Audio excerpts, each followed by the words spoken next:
And there it is. And by the way, Kennedy, that was the greatest political sacrifice any politician ever made. He took the Democratic Party, and the South used to be called the Solid South, meaning solid Democratic South. And within 2 elections, it was the solid Republican South. It was red. Talk about a political sacrifice.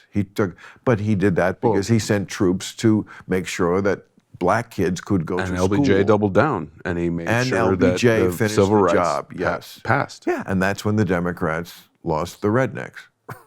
True. And they wound up in a party that But now, again, here we are, 50 years later, 50 plus years later, and Georgia's purple, blue. Yes, exactly. South Carolina might be coming soon. Right. Like you talk about incremental change. By the way, again, anecdotal, but I do travel a lot. When I travel to a lot of these southern cities, I feel like back in the day when I did, everybody talk like that. It was like, the Deliverance Kid, for fuck's sake. No, not that's, but it was like southern. And like now, they don't even have accents in Raleigh and Dallas and Austin. You know why? And Houston. Because they have international companies Yes. employing them. And because lots of people like to live in a place that isn't so fucking uptight.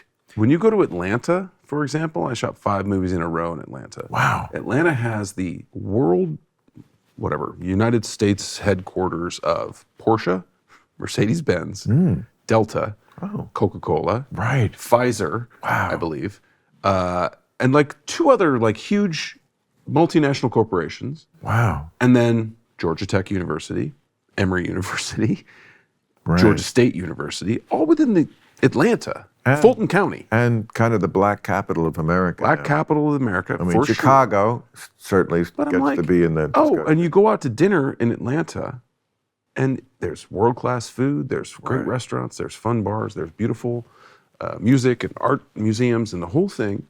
And it's not like in New York or LA. It's actually like black people and white people go to the same places. That's what I'm saying, is like, just let's live in the year we're living in, because I'm seeing that too. And the reason is because they all have great jobs and they all have great money. And because we're just further down the road. There's been much more interracial marriage. It's very hard to be fully on one side of it when mom and dad are of different races. You kind of have to. I mean, that's why Obama. I think the thing I'm taking away from this, the greatest part of this whole interview is like, let's live in the year we're living in and not be wistful for this mystical fucking Neverland of a time that didn't exist. As if anything about this resembles an interview. My conversation, I would get asked all the time about Mad Men saying like, don't you wish, man, don't you wish? And I go, I'm a fan of painless dentistry. I don't know if you remember the scene in Mad Men where Don gets his tooth pulled, but it was rough. And like, I just don't, I'm like, no, it's better now. No, I don't. And I watched that show devotedly. It was a very brief. Hey, thanks for watching the clip. Hit the subscribe button now so you never miss out on our Club Random content that's posted daily.